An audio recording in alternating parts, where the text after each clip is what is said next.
नमस्कार दोस्तों, स्वागत है एक बार फिर से रोजगार समाचार यूट्यूब चैनल में। इस चैनल पर आपको लेटेस्ट रोजगार समाचार हम डेली बेसिस पर सरकारी नौकरियों पर आधारित उपलब्ध कराते हैं। आज की इस वीडियो में हम आपके लिए लेकर आए हैं national institute of open schooling यानी NIOS के द्वारा junior assistant, steno, EDP supervisor, assistant MTS के अलावा और कई सारे पदों के लिए रिक्रूटमेंट 2023 के बारे में पूरी जानकारी। तो दोस्तों, पदों के संबंध में संपूर्ण जानकारी स्टेप वाइज उपलब्ध करा रहे हैं, इसलिए वीडियो को शुरू से अंत तक जरूर देखें। वीडियो अच्छी लगे तो एक लाइक कर दें, अपने दोस्तों में शेयर कर दें। पहली बार चैनल पर आए हैं तो चैनल को सब्सक्राइब जरूर कर लें और बेल आइकन को जरूर दबा दें। चलिए शुरू करते हैं। दोस्तों, आगे बढ़ने से पहले चैनल को सब्सक्राइब करके बेल आइकन को जरूर दबा दें। आओ शुरुआत करें नए कल की। दोस्तों, हम आ चुके हैं राष्ट्रीय मुक्त विद्यालयी शिक्षा संस्थान national institute of open schooling की वेबसाइट nios.ac.in पर। जैसा कि आप देख रहे हैं, यहाँ आप देखेंगे इस पेज पर वैकेंसी का एक ऑप्शन दिया गया। इस पर क्लिक करेंगे तो वैकेंसी रिजल्ट नोटिफिकेशन वाले पेज पर आप पहुँच जाएंगे। यहाँ इंडिकेटिव वैकेंसी नोटिफिकेशन दिया गया है for various group A, B, C पदों से संबंधित। यहाँ रिक्रूटमेंट रूल का लिंक दिया गया है, डिटेल में देख सकते हैं। सिलेबस का लिंक यहाँ मिल जाएगा और ऑनलाइन अप्लाई करने का लिंक भी यहाँ पर मिल जाएगा। तो दोस्तों, NIOS के द्वारा जारी किया गया इंडिकेटिव एडवर्टाइजमेंट यहाँ पर हमने डाउनलोड किया हुआ है। केवल ऑनलाइन मोड में आवेदन मांगे जा रहे हैं योग्य भारतीय नागरिकों से ग्रुप A, B और C पदों के लिए। Deputy registrar capacity building cell के अंतर्गत पे लेवल 12 के अंतर्गत वेतनमान 78,800 से 2,09,200 के अंतर्गत एक पद है अनरिजर्व PWD कैंडिडेट्स के लिए। डिप्टी डायरेक्टर एकेडमिक एक पद है डायरेक्ट SC कैंडिडेट्स के लिए। असिस्टेंट डायरेक्टर एडमिनिस्ट्रेशन लेवल 11 में वेतनमान 67,700 से 2,08,700 दो पद हैं। इनमें से एक अनरिजर्व का है, एक EWS, दोनों ही PWD वर्ग के कैंडिडेट्स के लिए रखे गए हैं। एकेडमिक ऑफिसर लेवल 10 के अंतर्गत वेतनमान 56,100 से 1,77,500 रुपये। टोटल 4 पद हैं, डायरेक्ट हैं और EWS का एक है, OBC का एक, अनरिजर्व का एक, SC कैंडिडेट्स के लिए एक एक पद रखा गया है। सेक्शन ऑफिसर ग्रुप B के पद हैं ये। लेवल 7 के अंतर्गत वेतनमान 44,900 से 1,42,400 रुपये। टोटल 2 पद हैं सेक्शन ऑफिसर के। डायरेक्ट रिक्रूटमेंट के आधार पर एक अनरिजर्व का एक EWS के लिए पद है। पब्लिक रिलेशन ऑफिसर लेवल 7 में एक पद है डायरेक्ट अनरिजर्व कैंडिडेट्स के लिए। EDP सुपरवाइजर लेवल 6 में वेतनमान 35,400 से 1,12,400 रुपये। केवल 21 पद हैं डायरेक्ट रिक्रूटमेंट के अंतर्गत, 7 अनरिजर्व के हैं, EWS के 5 हैं, OBC के 6, SC के 2, ST का एक पद है। ग्राफिक आर्टिस्ट लेवल 6 में एक पद है डायरेक्ट अनरिजर्व PWD वर्ग के कैंडिडेट्स के लिए। जूनियर इंजीनियर इलेक्ट्रिकल लेवल 6 में एक पद है डायरेक्ट अनरिजर्व कैंडिडेट्स के लिए। ग्रुप C के जो पद हैं असिस्टेंट लेवल 4 में वेतनमान 25,500 से 81,800 रुपये। टोटल 4 पद हैं डायरेक्ट रिक्रूटमेंट के अंतर्गत, जिनमें अनरिजर्व के 3, EWS का एक है। स्टेनोग्राफर लेवल 4 में 3 पद हैं डायरेक्ट रिक्रूटमेंट के आधार पर, एक ST का, एक अनरिजर्व का, एक OBC के लिए। जूनियर असिस्टेंट लेवल 2 वेतनमान होगा 19,900 से 63,200 रुपये। कुल 10 पद हैं डायरेक्ट रिक्रूटमेंट के तहत, अनरिजर्व के 4, OBC के 3, SC के 2, ST का एक पद है। मल्टीटास्किंग स्टाफ लेवल 1 में वेतनमान 18,000 से 56,900 रुपये। कुल 11 पद हैं डायरेक्ट रिक्रूटमेंट के अंतर्गत, अनरिजर्व के 4 हैं, OBC के 4 हैं, EWS का एक, SC ST का एक एक पद यहाँ पर रखा गया है। तो दोस्तों, NIOS इंस्टीट्यूट जो कि नोएडा में हेडक्वार्टर है, एडवर्टाइजमेंट नंबर NIOS RC/04/2023 के अंतर्गत जो रिक्रूटमेंट रूल हैं, यानी पोस्ट वाइज जो एजुकेशनल क्वालिफिकेशन रखी गई है, आयु सीमा यहाँ कुछ इस तरह से है। ग्रुप A के पदों के लिए अधिकतम आयु सीमा 50 साल रखी गई है। आवेदक सेकेंड क्लास मास्टर डिग्री रखता हो और officer holding analogous post group level 12 के अंतर्गत 5 साल की सर्विस की हो या फिर 5 साल का रेगुलर और कंटिन्यूस सर्विस की हो पे लेवल 11 के अंतर्गत। इसके साथ ही यहाँ पर एक्सपीरियंस मांगा गया है organising training programme, seminar, workshop, conference से रिलेटेड, और वर्किंग नॉलेज होनी चाहिए हिंदी और इंग्लिश की। डिजायरेबल में experience open learning distance education institution, post graduate degree, diploma education distance education में, और वर्किंग नॉलेज कंप्यूटर की होनी चाहिए। ये डिजायरेबल कंडीशन में क्वालिफिकेशन है। अब बात करते हैं ग्रुप बी के। माफ़ कीजिए, ये भी ग्रुप ई का पद है, डिप्टी डायरेक्टर। आयु सीमा अधिकतम 42 साल। एजुकेशनल क्वालिफिकेशन मास्टर डिग्री होनी चाहिए।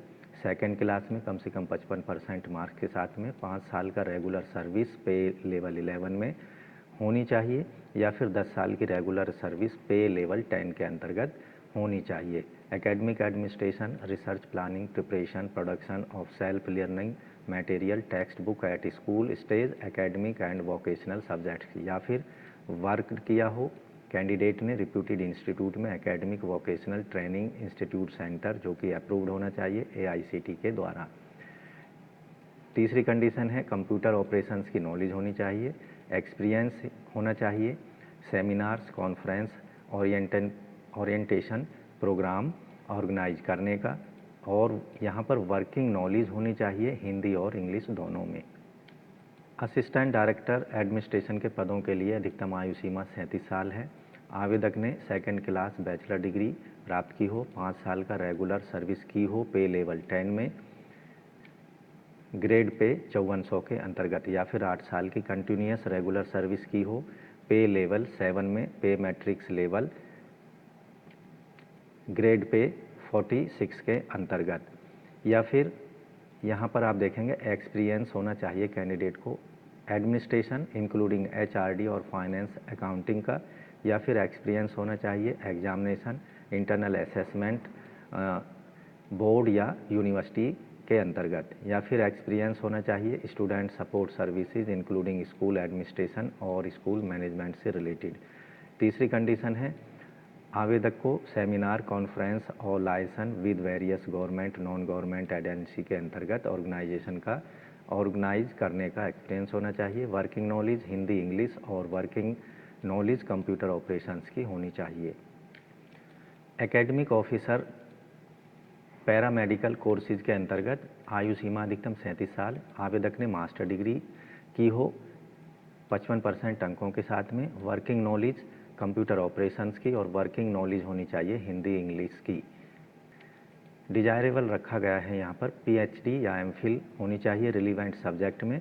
पोस्ट ग्रेजुएट डिग्री डिप्लोमा होना चाहिए डिस्टेंस एजुकेशन के अंतर्गत, या फिर एक्सपीरियंस होना चाहिए of lessons and teaching material organising seminars workshop and service education के अंतर्गत। ये डिजायरेबल कंडीशन में रखी गई हैं। एकेडमिक ऑफिसर टीचर एजुकेशन के अंतर्गत अधिकतम आयु सीमा 37 साल। आवेदक ने मास्टर डिग्री सेकंड क्लास में 55% अंकों के साथ प्राप्त की हो। वर्किंग नॉलेज कंप्यूटर ऑपरेशंस और हिंदी इंग्लिश की होनी चाहिए। एकेडमिक ऑफिसर टेक्नोलॉजी के अंतर्गत अधिकतम आयु सीमा 37 साल, मास्टर डिग्री 55% अंकों के साथ में, और कंप्यूटर ऑपरेशंस इंग्लिश हिंदी के अंतर्गत नॉलेज होनी चाहिए। मास्टर डिग्री या MPhil रिलीवेंट सब्जेक्ट में होनी चाहिए। एकेडमिक ऑफिसर कंप्यूटर साइंस के अंतर्गत अधिकतम आयु 37 साल है। मास्टर डिग्री सेकंड क्लास 55% अंकों के साथ में। अन्य सारी कंडीशन पहली पदों के समान हैं। सेक्शन ऑफिसर अधिकतम आयु सीमा 37 साल, सेकंड क्लास ग्रेजुएशन की डिग्री, 5 साल का रिलीवेंट कंटिन्यू सर्विस पे लेवल 6 के अंतर्गत ग्रेड पे 4200 में, या फिर 10 साल की रेगुलर कंटिन्यू सर्विस की हो पे लेवल ग्रेड पे 2400 के अंतर्गत। साथ ही आवेदक को नॉलेज होनी चाहिए administration, finance and HRD, conduct of examination, organisation seminar, conference for teachers, की personnels, experience handling student support services in administration, management और एडमिशन के अंतर्गत नॉलेज होनी चाहिए गवर्नमेंट ऑफिस प्रोसीजर की और सर्विस रूल्स और फाइनेंशियल रूल्स की। चौथी कंडीशन है कंप्यूटर ऑपरेशंस का ज्ञान आवेदक को होना चाहिए। PRO पब्लिक रिलेशन ऑफिसर अधिकतम आयु सीमा 37 साल, सेकंड क्लास मास्टर डिग्री होनी चाहिए रिलीवेंट सब्जेक्ट में या किसी भी सब्जेक्ट में। डिप्लोमा होना चाहिए पब्लिक रिलेशंस के अंतर्गत, एडवर्टाइजमेंट, मास कम्युनिकेशन, जर्नलिज्म के अंतर्गत किसी भी रिकॉग्नाइज यूनिवर्सिटी से, या फिर 5 साल का एक्सपीरियंस होना चाहिए पब्लिक रिलेशन डिपार्टमेंट के अंतर्गत रिप्यूटेड ऑर्गेनाइजेशन में। साथ ही ग्रेड पे होना चाहिए 4200 के अंतर्गत जिस पर आवेदक ने काम किया हो। हिंदी, इंग्लिश और कंप्यूटर ऑपरेशंस का ज्ञान होना चाहिए।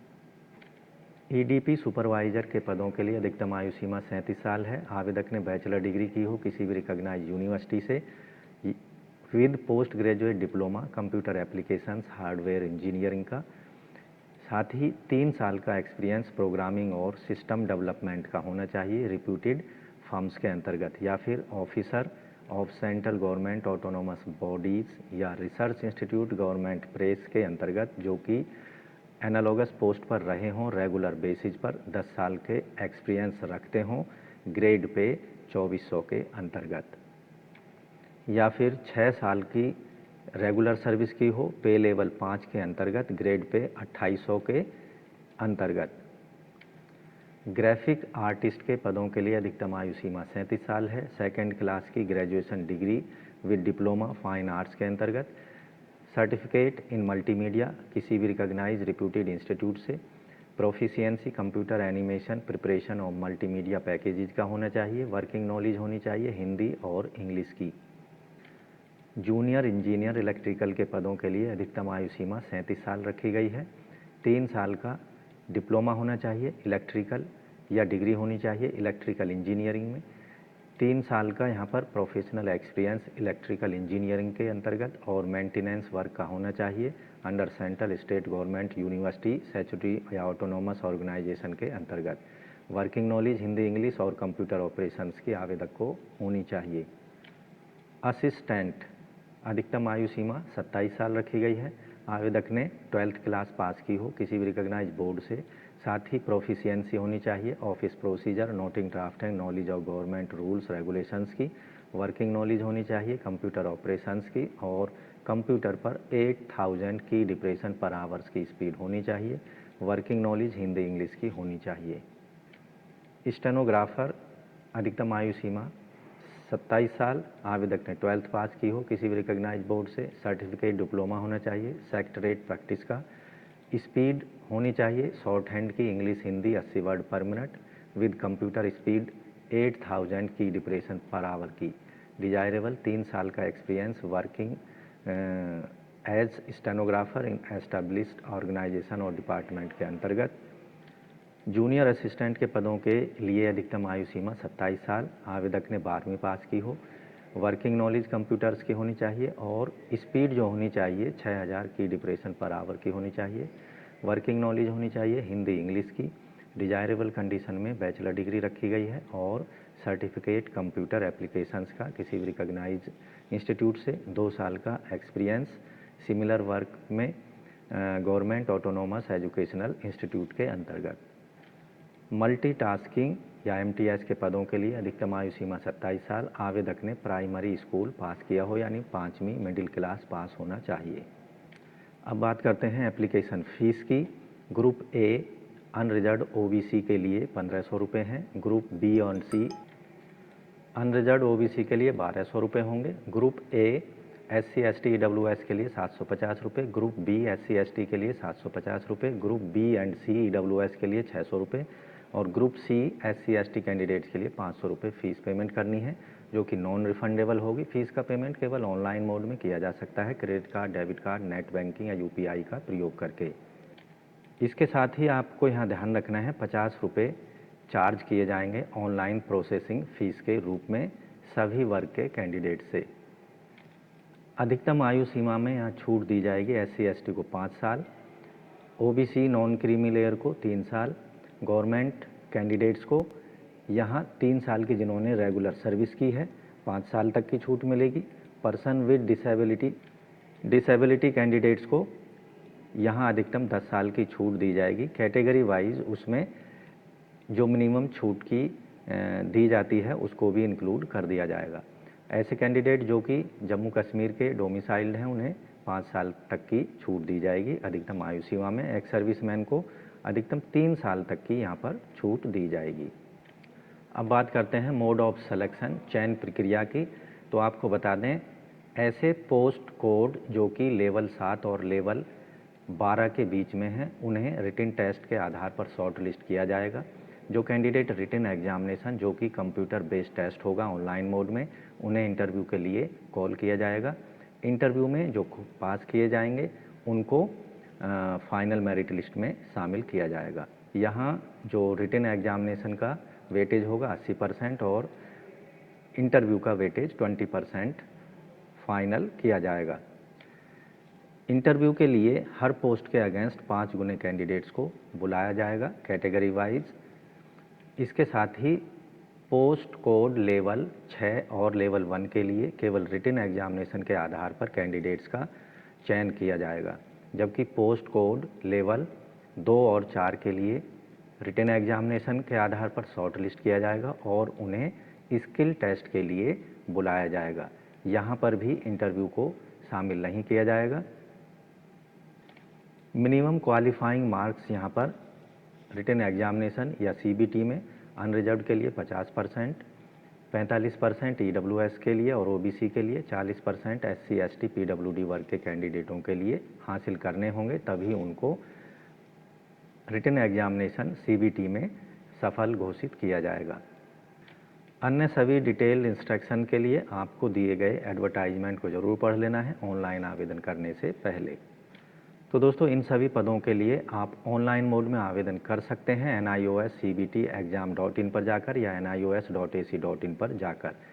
अप्लाई करने के लिए अन्य किसी माध्यम का प्रयोग नहीं करना है, अन्यथा आपके जो एप्लीकेशन फॉर्म है उसको रिजेक्ट कर दिया जाएगा। ऑनलाइन एप्लीकेशन फॉर्म 21 दिसंबर रात के 12 बजे तक आप सबमिट कर सकते हैं। अपनी एप्लीकेशन फ़ीस को ऑनलाइन मोड में सबमिट करा सकते हैं। एप्लीकेशन फॉर्म जमा करने के लिए या ऑनलाइन अप्लाई करने के लिए आपको NIOS की वेबसाइट पर जाना होगा, वैकेंसीज पर क्लिक कर देना है और अप्लाई ऑनलाइन पर क्लिक करना होगा। तो यहाँ आपके सामने कुछ इस तरह का पेज ओपन हो जाएगा। इंडिकेटिव एडवर्टाइजमेंट यहाँ रीड कर सकते हैं और रिक्रूटमेंट रूल देख सकते हैं, सिलेबस देख सकते हैं सभी पोस्टों के लिए, और यहाँ पर आपको खुद यहाँ रजिस्टर इस लिंक का इस्तेमाल कर सकते हैं या फिर रजिस्टर का ऑप्शन ऊपर दिया गया है राइट टॉप कॉर्नर पर, इसका इस्तेमाल कर सकते हैं। तो यहाँ आप देखेंगे जैसे रजिस्टर पर क्लिक करेंगे तो आपके सामने इस तरह का पेज ओपन होगा। रजिस्टर योरसेल्फ, वेरीफाई योरसेल्फ और लॉगिन। चौथा स्टेप होगा डेटा सबमिशन का और 5वां स्टेप होगा फीस पेमेंट का और छठा जो स्टेप होगा एप्लीकेशन फॉर्म सबमिट होने के बाद में उसको आप प्रिंट कर सकते हैं। तो यहाँ रजिस्ट्रेशन कराने के लिए ईमेल आईडी देना है, मोबाइल नंबर देना है और कैंडिडेट्स का नाम देना है और यहाँ पर नेशनलिटी आपको अपनी सेलेक्ट कर लेनी है, इंडियन या अदर्स। तो इंडियंस को सेलेक्ट कर लेना है, दिए गए कैप्चा को यहाँ पर डाल देना है और रजिस्टर पर क्लिक कर देना है। तो इस तरह से दोस्तों NIOS के इन सभी डिफरेंट पदों के लिए आप अपने आप को रजिस्टर करा सकते हैं। इससे रजिस्टर कराने के बाद आपको एक रजिस्ट्रेशन नंबर और पासवर्ड आपको मिल जाता है, उसका इस्तेमाल करके आपको लॉगिन कर लेना है। लॉगिन कर लेने के बाद में आप क्या करेंगे, यहाँ लॉगिन का ऑप्शन दिया गया है, इसमें आपको जाकर लॉगिन करना है। यहाँ अपना रजिस्टर्ड ईमेल आईडी डालना होगा और पासवर्ड जो आपने बनाया है या आयोग द्वारा NIOS के द्वारा जो आपको भेजा गया है उसका इस्तेमाल करना है। कैप्चा को डाल देना है, लॉगिन कर लेना है और डिटेल में एप्लीकेशन फॉर्म को भर देना है 31 दिसंबर रात के 12 बजे से पहले।